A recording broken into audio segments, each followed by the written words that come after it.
আসসালামু আলাইকুম রহমতুল্লাহি ওবরকাতুহু। সম্মানিত দর্শক, ত্রয়োদশ জাতীয় সংসদ নির্বাচনের পর সংসদ সদস্যদের শপথ গ্রহণ, তারেক রহমানের নেতৃত্বে নতুন সরকারের কার্যভার গ্রহণ এবং সারা বাংলাদেশে এখন বিএনপির যে জয় জয়কার চলছে, সেই জয় জয়কারের প্রেক্ষিতে দেশের প্রধান বিরোধী দল জামাত, যাদের কিনা 11টি দলের একটি জোট রয়েছে, তারা আসলে কেমন আছে? তারা কি সার্বিক পরিস্থিতিতে খুব সুস্থ অবস্থায় আছেন? নাকি তাদের মধ্যে ক্ষোভ বিরাজ করছে?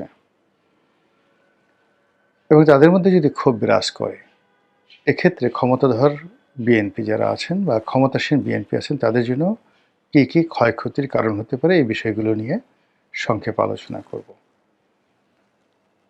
প্রথমত, আজকের যে অবস্থানে আমরা আছি, আওয়ামী লীগ মুক্ত একটি বাংলাদেশ এবং শেখ হাসিনার 15 বছরের শাসনের পর বিএনপি যে ক্ষমতায় এসেছে, ক্ষমতার নেপথ্যের যে শক্তি, সেটি হলো আগস্টের 2024 সালের জুলাই আগস্টের যে বিপ্লব বা গণ অভ্যুত্থানের শক্তি এবং এটার স্পিরিট। বলা হয়ে থাকে যে জুলাই আগস্ট বিপ্লবের যে মাস্টার মাইন্ড, এটি অ্যাবসলিউটলি জামাত, এবং জামাতের প্ল্যান এ, বি বা জামাতের যে প্রক্সি টিমগুলো ছিল, তারাই আসলে এখানে মূলত এই জুলাই আগস্ট বিপ্লবের নেপথ্য কারিগর। পরবর্তীতে ডক্টর মোহাম্মদ ইউনূস ক্ষমতায় আসা, তারপর উপদেষ্টা মণ্ডলীদের ক্ষমতা গ্রহণ, এর সঙ্গে মার্কিন ডিপ স্টেট পলিসির অনেক সংযোগ ছিল, যোগাযোগ ছিল। কিন্তু কার্যত গত 17টি মাস ধরে সরকারের উপর যে আধিপত্য, বলতে গেলে শতভাগ আধিপত্য এবং নিয়ন্ত্রণ ছিল জামাতের এবং এনসিপির। তো সেই অর্থে তারা যেভাবে নির্বাচনের কথা ভাবছিল, যেভাবে বিজয়ী হওয়ার হিসাবপত্র কষছিল, সেটি হয়নি। এবং সেটি না হওয়ার কারণে তারা এই গত 17 মাস ধরে যে একটা সুখকর অবস্থায় ছিল, এটি হঠাৎ করে এখন তাদের জন্য বিষাদ সিন্ধুতে পরিণত হয়েছে। আপনারা জানেন যে গত 17 মাসে জামাতের বহু গুপ্ত ব্যক্তি, যারা দীর্ঘদিন বিএনপির মধ্যে ছিল, দীর্ঘদিন আওয়ামী লীগের মধ্যে ছিল, অনেকে সিভিল সোসাইটিতে মিশেছিলেন, তারা ইউনূস জমানাতে এসে হঠাৎ করে জামাতের যে আদি এবং আসল রূপ, এটি নিয়ে আত্মপ্রকাশ করলেন এবং সরকারের বহু জায়গাতে সম্মানজনক পদে, লোভনীয় পদে, মর্যাদাপূর্ণ পদে তারা বসে গেলেন।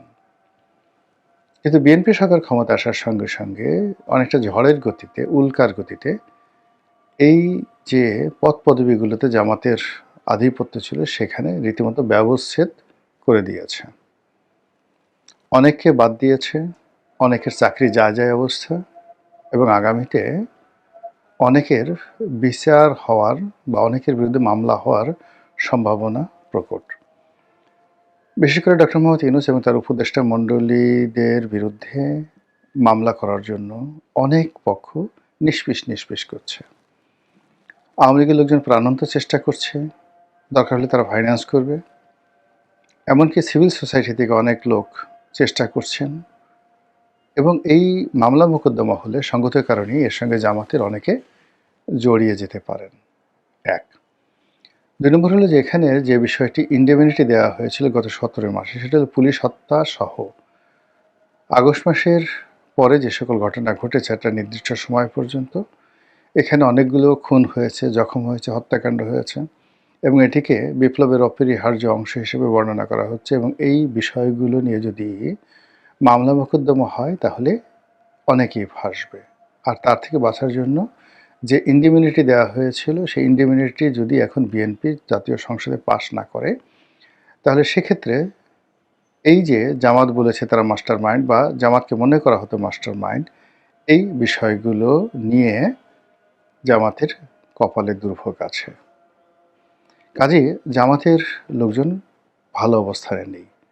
তাদের মধ্যে ভয়, আতঙ্ক, দ্বিধা, অস্থিরতা কাজ করছে।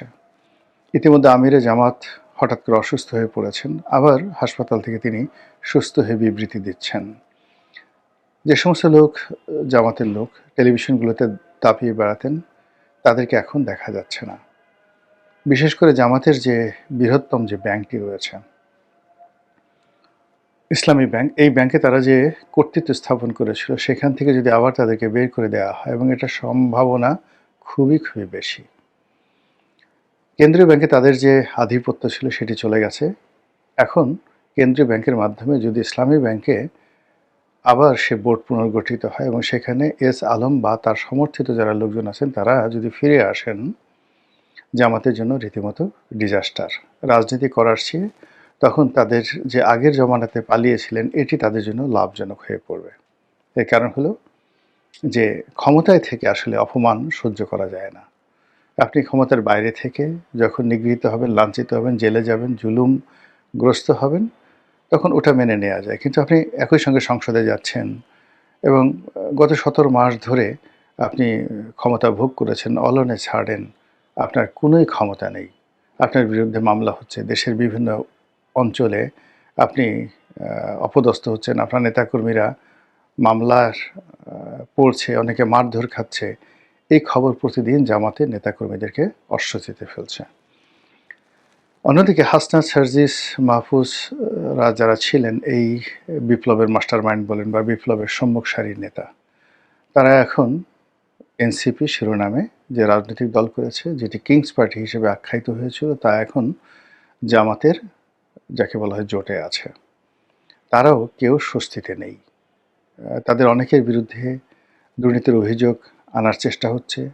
তাদের অনেকের বিরুদ্ধে মামলা করার জন্য অনেক পক্ষ নিষ্পিস করছে এবং গত ১৭ মাসে যে মব হয়েছে, অনেকগুলো বাড়িঘর লুটপাট হয়েছে এবং কতটা লুটপাট হয়েছে তার একটা প্রকৃষ্ট উদাহরণ দেই।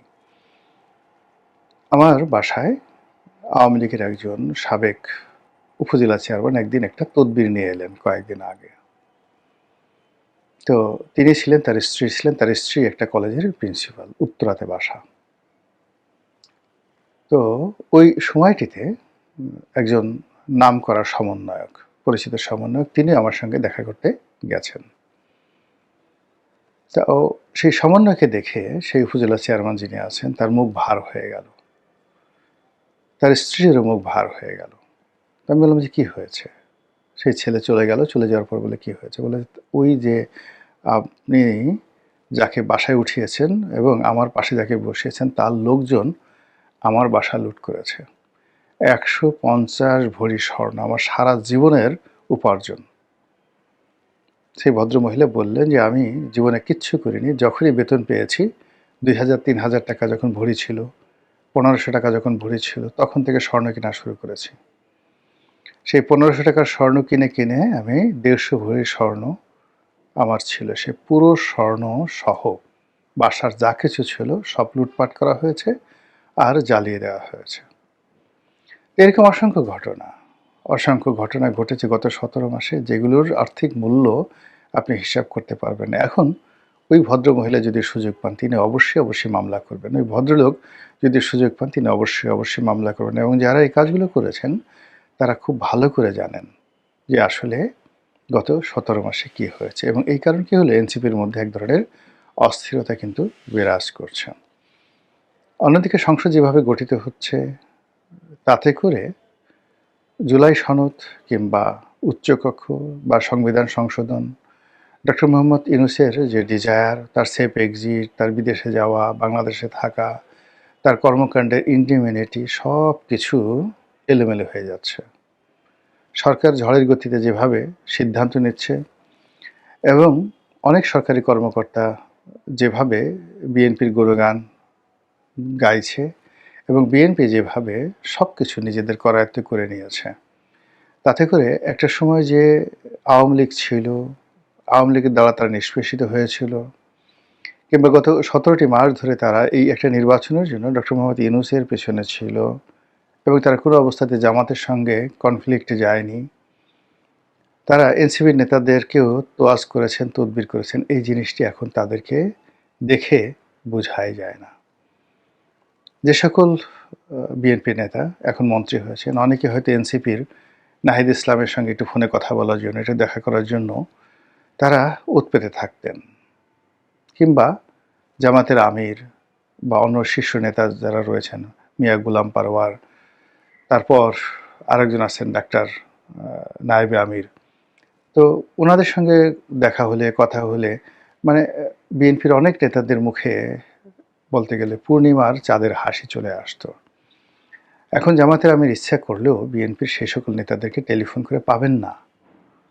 তাদের সাথে দেখা করতে গিয়ে ঠিক আগের মতো সেই অবস্থায় থাকবেন না, এবং তিনি তার যে দরবার, মগবাজার দরবার, তার বাসার যে যে বাসভবনটি, এটি যেভাবে গত ১৭ মাসে মূল্যায়িত হয়েছে, রাষ্ট্রদূত গিয়েছে, ব্যবসায়ীরা গিয়েছে, বিভিন্ন মানুষ গিয়েছে, তো এটা একটা আনন্দ আছে, এটা একটা তৃপ্তি আছে, সেই জিনিসগুলো এখন নেই। না থাকার ফলে কি হলো? জামাত সঙ্গত কারণেই বিক্ষুব্ধ। এই কারণে বিক্ষুব্ধ যে তারা যেভাবে চেয়েছিল সেভাবে হয়নি। তারা স্পষ্ট বলার চেষ্টা করছে যে নির্বাচনে ইঞ্জিনিয়ারিং হয়েছে। নির্বাচনকে নিয়ে নানা রকম চক্রান্ত হয়েছে এবং তাদেরকে হঠকারিতার সঙ্গে অনেক পদপদবীতে যেমন তাদেরকে সরানো হয়েছে, আবার নির্বাচনে তাদেরকে হঠকারিতার আশ্রয় নিয়ে পরাজিত করা হয়েছে। তারা ক্ষমতায় কাছাকাছি প্রায় চলে এসেছিল, এই ধরনের কথাবার্তা। আরও অনেক কথা সামনে বেরোবে। সেই কথা হয়তো যখন রাজনীতির পরিস্থিতি উত্তপ্ত হবে তখন আরও অনেক কথা বের হবে। এখন কথা হলো যে বিএনপি এখন রাষ্ট্র ক্ষমতায় আছে। জামাত সেখানে অভিমান করলেই বা বিএনপিকে আসে যায়, রাগ করলে কি আসে যায়, বিক্ষুব্ধ হলেই বা কি আসে যায়। জামাত যদি নিজেদের কপাল নিজেরা সারাদিন ঠুক